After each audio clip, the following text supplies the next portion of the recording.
China's two sessions wrapped up on Friday, and a number of key topics on China's future development have been discussed during the past week. In consideration of global uncertainties, China once again set a relatively low economic growth rate of 5.5% this year. And compared to other major economies worldwide, though, this target is still high. To achieve this goal, it requires China to keep on promoting its innovation-driven development strategy. Recently, Hainan announced that it will transform itself into an innovative province by 2025.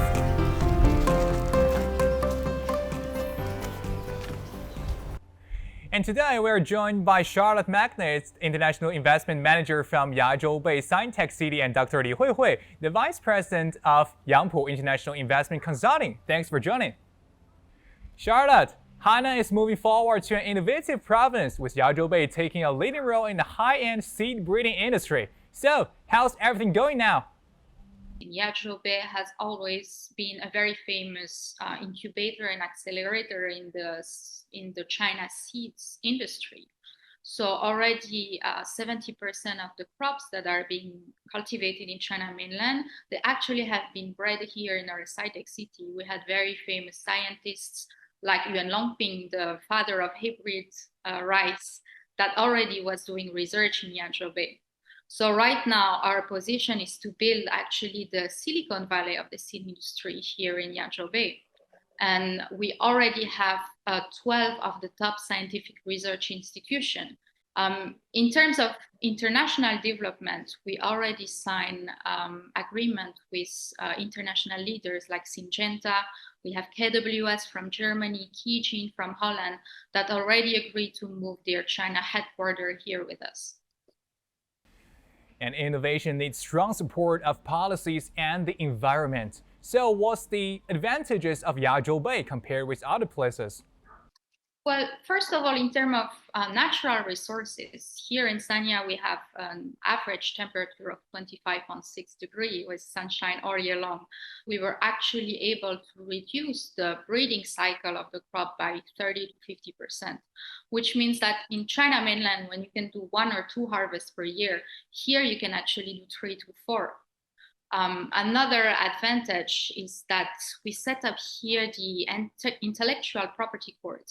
It takes half the time to register your patents here than it would take in China mainland. Another advantage that we have is that we set up the import and transfer base for animal and plant germplasm resources, which means that this base, it's really good advantage for international seed trade. Then, of course, we have the preferential policies. So as a pilot zone here, we benefited from the Hainan free trade port policies, the tax reduction, also the zero tariff on import material and imported equipment. We have subsidies for international scientific research collaboration or for R&D development. So those will really help also company to settle down in our park. And then regarding to foreign investment, we have case-by-case policies, which means that according to the need and the requirement of the companies, we can set up new policies. So I think this one is a very great advantage that we have. Thank you, Charlotte. And besides Yajo Bay, Yangpu is also a vital, innovative, and international hub in the free trade port. It's known that Yangpu has been bringing in a lot of international companies and talents to stimulate the creativity of the pilot zone. And Dr. Lee, can you update us on the progress made so far?